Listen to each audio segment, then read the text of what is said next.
Alexis, merci beaucoup. Et là, je passe la parole à Habib. Je vais lire quelques textes d'un petit ensemble dont le titre est Césure et qui renvoie à la poésie arabe pré-islamique. Il y a un premier vers que je cite parmi les mu'allaqat.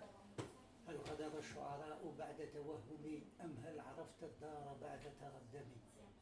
Reconnais-tu la demeure après l'avoir, c'est le deuxième vestige, après l'avoir imaginé. Voilà.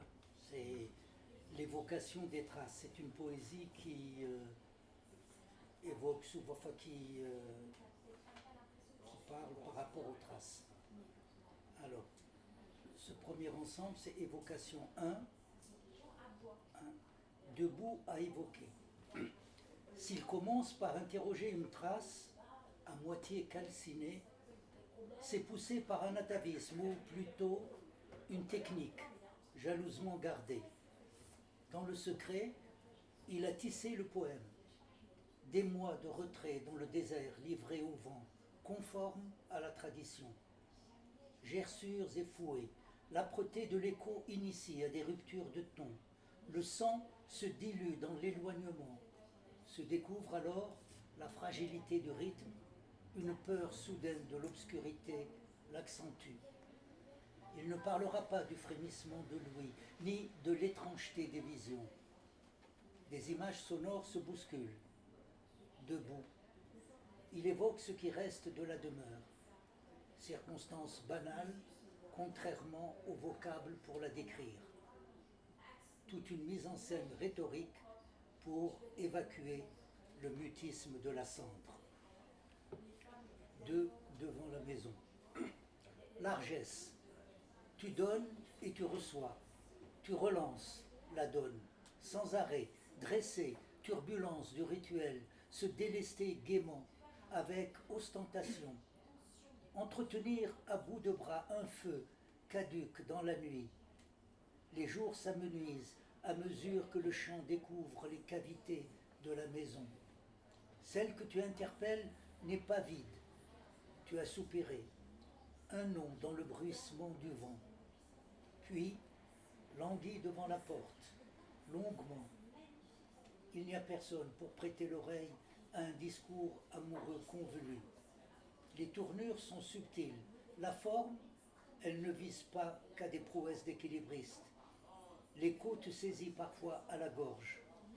Tu as même gravé ses initiales dans le bois pour tromper l'attente. 3. Festivité jadis. Vestige, intaille en poussière, depuis longtemps. Nos corps guettent un répit, un clignement, se glisser en silence au milieu du campement, s'abriter, célébration. Tu imagines des retrouvailles au pied d'un arc-en-ciel. Comment reprendre un dialogue amoureux à la césure même, révéler le fond de son âme. Taire les questions, ne pas rouvrir des blessures, ouvrir les bras. Il y aura à boire et à manger pour tous les convives, de la musique et des feux sur les toits pour signaler le festin. Ton désir incline le regard, comme une hésitation. Des images vives pour tenir compagnie. Un attirail de bazar. 4. Des traces à interroger. Y a-t-il quelqu'un? La question ne semble pas absurde, malgré la désolation des lieux. À y réfléchir, il doit bien y avoir une âme en sursis. Elle hante les parages. Il a appris à déclamer pour masquer ses demandes. Il a même fini par ne plus rien attendre, laissant les mots dire à leur guise. D'ailleurs, ce ne sont pas les mots qui disent, mais la manière ou le regard d'accompagnement. Avec le temps, le stock se réduit considérablement. Il n'ose plus puiser dans le lexique. Ce qu'il sait dire, il ne sait plus le dire. C'est à peine s'il articule. Cet amour, par exemple, qui est là, tatouage au dos d'une main, il est bien là, dans le miroitement, et lui-même au bord des larmes et du rire, à peine s'il distingue les traces du campement au milieu des débris. Il se remémore sans hésitation tous les vers des poètes anciens. 5. Désirer compagnie. Il n'y a rien. Renouveler l'expérience, la douleur perd toute matérialité. Au moment de la levée du camp, le cœur se serre, l'œil se contracte, horizon vide, qu'à cela ne tienne. Les plaisirs du corps ne sont pas vains, ils illuminent le cœur comme le luminaire de l'ermite. Sur l'Euphrate, les vents se déchaînent, rappel, épouvante d'une nuit sacrée et l'éclat de tes frasques. L'évocation suggère quelques images voilées, assaut d'une mémoire incertaine. Avec patience, tu charges les mots, subvertir la trame du poème, transmettre une respiration. Les bêtes sauvages quittent leur tanière, te tenir compagnie. 6. Accomplissement du poème. Elle n'a jamais quitté cette trace. Quelquefois, se lit dans la roche.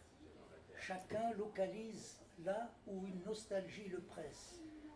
La décrire, citer les arbres et la faune alentour, tous les patelins d'Arabie, leurs fleurs précoces, leurs bourrasques excessives, une géographie idéale où les stations s'équivalent. Les femmes de la tribu sont belles et inaccessibles. L'appétence moque ton ardeur, dérive dans la joute. Il y a aussi le vin rouge et les algarades. Et l'amour. Comment cela se passe dans le désert, car ces gens aiment par-dessus tout. Le poète se fie à sa technique et l'étendue du vocabulaire. Il a toute une année pour accomplir sa tâche.